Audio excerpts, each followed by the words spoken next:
Hello and welcome to Oak Island Theories. In this video, we're going to explore the theory that the 18th century British naval officer Sir George Anson is the man behind the Oak Island mystery. Let's take a look.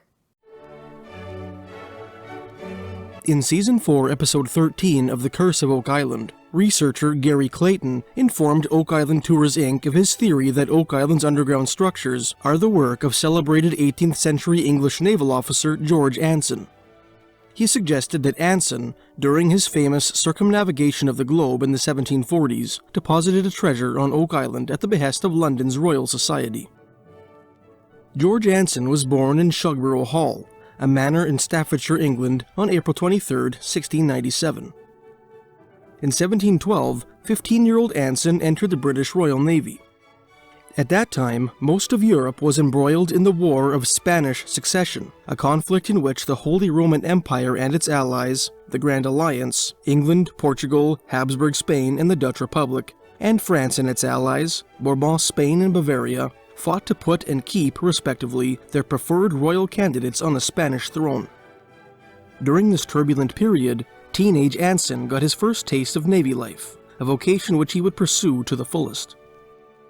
Anson continued to serve in the Royal Navy after the war was over, earning a promotion to lieutenant in 1716. That same year, he was transferred to England's new Baltic Fleet, aiding Russian Tsar Peter the Great in his Great Northern War against Sweden in the frigid Baltic Sea. Anson served in the Baltic Fleet for 2 years before being deployed to the Mediterranean, where Philip V, King of Spain, had just invaded the islands of Sicily and Sardinia, which he had lost in the War of Spanish Succession and hoped to regain.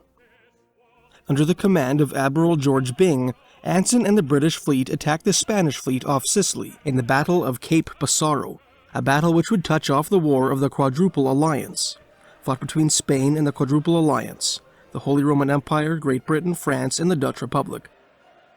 In 1722, 2 years after the war, Anson was promoted to commander, given command of the HMS Weasel, and tasked with suppressing smuggling between Britain and Holland. He carried out his task quickly and efficiently, and was rewarded with a promotion to post captain. In the ensuing years, he climbed the ranks of the Royal Navy, eventually earning the rank of Commodore. His various duties included protecting transatlantic convoys from South Carolina, patrolling the English Channel, patrolling the West African coast, and attacking Spanish holdings in South America during the War of Jenkins' Ear, a conflict between Britain and Spain which was precipitated by the amputation of British merchant captain Robert Jenkins' Ear at the hands of the Spanish West Indies Coast Guard.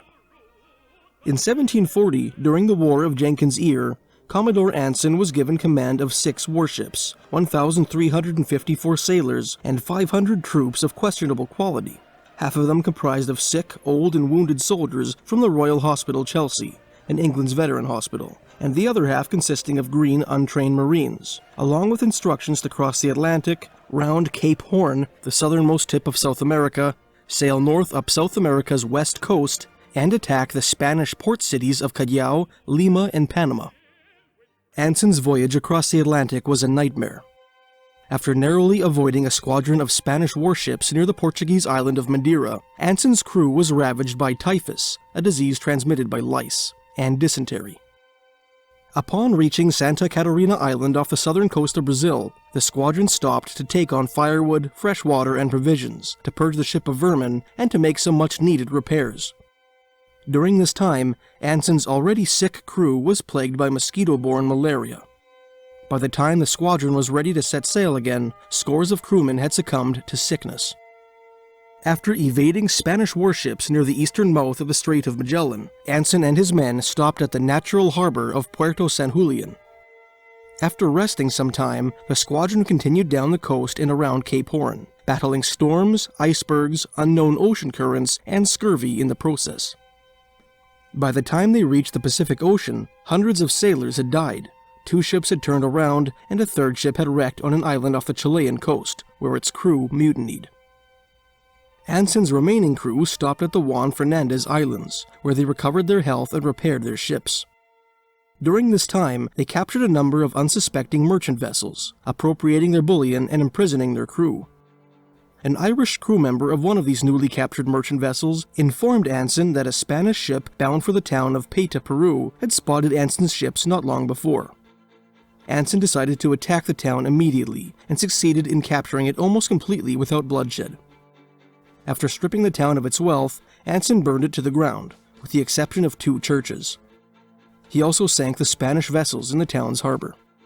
Hoping to capture a Manila galleon, a Spanish treasure galleon richly laden with Ming Chinese goods which regularly hauled its precious cargo across the Pacific from Manila in the Philippines to Acapulco on the west coast of Mexico, Anson and his crew headed west.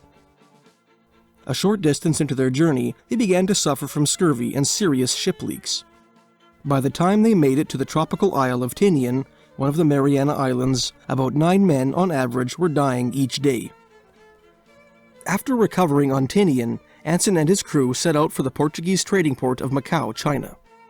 Although Manila galleons typically departed from the city of Manila, Anson reasoned that the next convoy would likely go by way of Macau, as the Spanish were now aware of his presence. Anson reached Macau without incident, and after encountering some difficulties with the Chinese authorities, had his one remaining ship completely repaired. When the repairs were complete, Anson and his crew headed south in search of a Manila galleon. By chance, the British sailors stumbled upon a Spanish galleon, called Nuestra Señora de Covadonga, en route to Manila. After Anson and his crew mercilessly bombarded the vessel with cannonballs, grape shot, and carefully aimed musket balls fired from marksmen stationed in the masts, the Spanish surrendered. The British boarded the ship, discovering the gruesome product of their barrage on deck, and millions of pesos worth of Acapulco silver in the cargo hold below. After appropriating Nuestra Señora and its incredible argentic cargo, Anson made brief stops in Macau and Canton before sailing south to the Indonesian islands of Sumatra and Java. From there, he sailed east to Cape Town, South Africa, around the Cape of Good Hope, north up Africa's western coast, and around Spain to England, successfully completing his circumnavigation of the globe. He presented his plunder to King George II and was subsequently promoted to admiral. Although the silver of the Manila galleon made Anson, his crew, and King George II fantastically wealthy, it came at a tremendous price. Of the 1,854 men who initially set out with him from England, only 188 returned. Anson went on to serve in the War of Austrian Succession, winning a major victory at the First Battle of Cape Finisterre. He was subsequently elevated to the peerage as Lord Anson and made First Lord of the Admiralty. Following that, he thwarted several French invasion attempts and led the British Royal Navy to victory in the 7 Years' War. Among the Royal Navy's major victories during the 7 Years' War was the Battle of Havana, an event which Anson personally orchestrated. Anson was promoted to Admiral of the Fleet on July 30th, 1791. Roughly a year later, he died. It is interesting to note that Shugborough Hall, the manor in which Anson was born, has a role in several prominent Oak Island theories, most notably the Rosicrucian theory espoused by Peter Amundsen. Using George Anson's considerable hard-won wealth, George's elder brother Thomas made major renovations to the manor. These included the addition of 8 megalithic monuments to the Shugborough House gardens. One of these monuments, called the Shepherd's Monument, depicts a carved mirror image relief of the painting The Arcadian Shepherds by Nicolas Poussin. The Shepherd's Monument also contains the carved bald head of a smiling man, a carved head with goat-like horns resembling the god Pan of Greek mythology, who is the ruler of Acadia, and 8 Roman letters, flanked by a D below and to the left, and an M below and to the right. The sequence of letters on the Shepherd's Monument, also known as the Shugborough Inscription, appear to be a code of some kind. Although many cryptographers over the years have put forth various possible solutions to the code, the Shugborough Inscription is considered by many to be unsolved to this day. Some believe that the solution to the Shugborough Inscription indicates that a treasure is buried on Oak Island. Among the most prominent of these proponents is Swedish art director Peter Oberg. Oberg believes that the letters on the inscription stand for numbers which, when added up, equal 2,810, the distance in miles from the Shepherd's Monument to Oak Island's money pit. He arrives at these numbers by calculating the diameter of circles drawn on the monument's engraving, and by interpreting some letters as Roman numerals.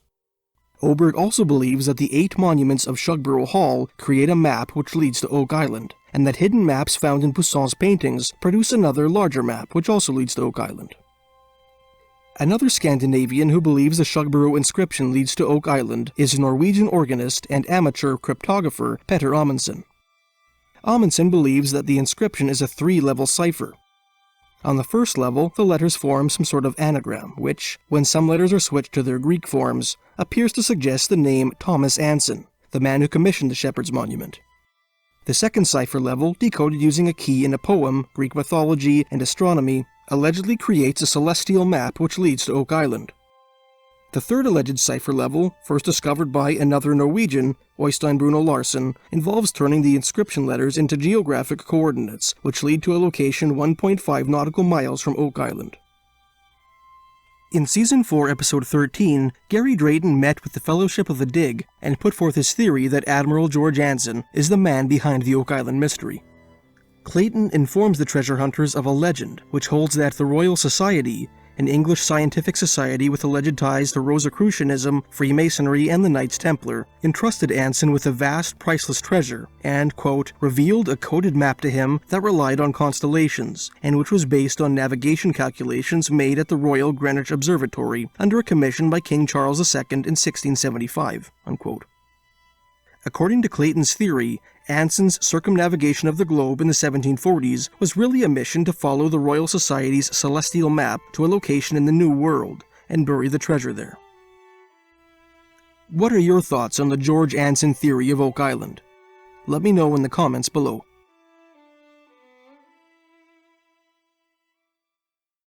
Thank you for watching.